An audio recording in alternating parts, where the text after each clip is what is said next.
1501ኛው የመውሊድ በዓል በደሴ ከተማ ሸዋበር ህዝባዊ እስላማዊ ትምህርት ቤት የተከበረ ነው የሚገኘው። በዓሉ ሲከበርም የክርስትና እምነት ተከታዮችን ያካተተ መርሃ ግብር በመሆኑ አብሮነትና አንድነትን እንዲያንጸባርቅ የተደረገ መሆኑንም የበዓሉ የኮሚቴው ሰብሳቢ አሊ ሰኢድ ተናግረዋል።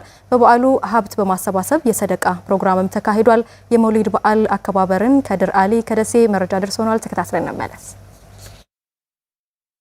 ለመላው እስልምና እምነት ተከታዮች እንኳን ለ1501ኛው የነብዩ መሐመድ ሰለላሁ ዐለይሂ ወሰለም የመውሊድ በዓል አደረሳችሁ ለማለት እንወዳለን። በቅድሚያም የመውሊድ በዓል በተለያዩ ሀገራት በተለያዩ ዝግጅቶች ይከበራል።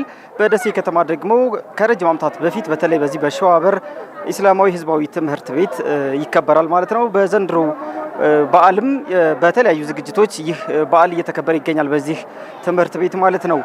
የሸዋበር መውሊድ ኮሚቴ የሚባል አለ። በዚህ በሸዋበር አካባቢ የሚገኙ ነዋሪዎችን አጠቃላይ በደሴ ከተማ የሚገኙ ሙስሊም ማህበረሰብን በማነቃነቅ የመውሊድ በዓል በደማቅ ሁኔታ እንዲከበር በርካታ ጥረቶችን ሲያደርግ ቆይቷል። የኮሚቴው ሰብሳቢ አቶ አሊ ሰኢድ እንደገለጹልን ከ1971 ጀምሮ በዓሉን ሲያከብሩት እንደነበረ፣ አሁን ደግሞ የኮሚቴው ሰብሳቢ ሆነው ይህ በዓል እንዲከበር ሰፊ ስራ እየሰሩ እንደሆነ ገልጸውልናል።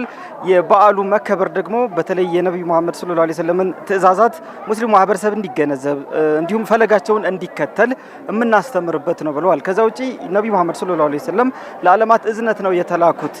ስለዚህ የእሳቸውን አዛኝነት የእሳቸውን መልካም ባህሪያት በሚያጎላ መልኩ በዓሉን እያከበርን እንገኛለን ያሉት።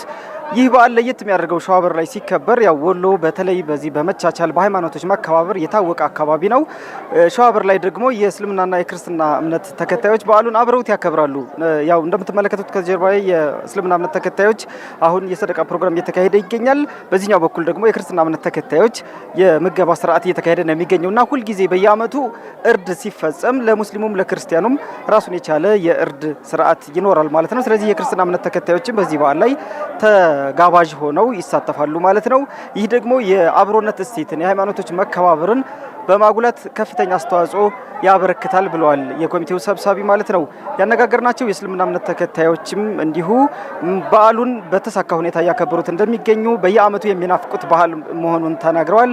የነብዩ መሐመድ ሰለላሁ ዐለይሂ ወሰለም የመውሊድ በዓልን ሲያከብሩ የእሳቸውን መልካም አስተምህሮች በማጉላት በተለይ ደግሞ መልካም ስነ ምግባራትን በማንጸባረቅ በማህበረሰቡ ውስጥ የተንሰራፉ የተለያዩ ወንጀሎችን ወይም ደግሞ ጥፋቶችን በመቃወም ለሀገር ሰላም ዱዓ በማድረግ የተረጋጋ ሀገር ሰላም እንዲሆን ዱዓ በማድረግ ጸሎት በማድረግ በዓሉን እያከበሩት እንደሚገኙ ነው የገለጹልን።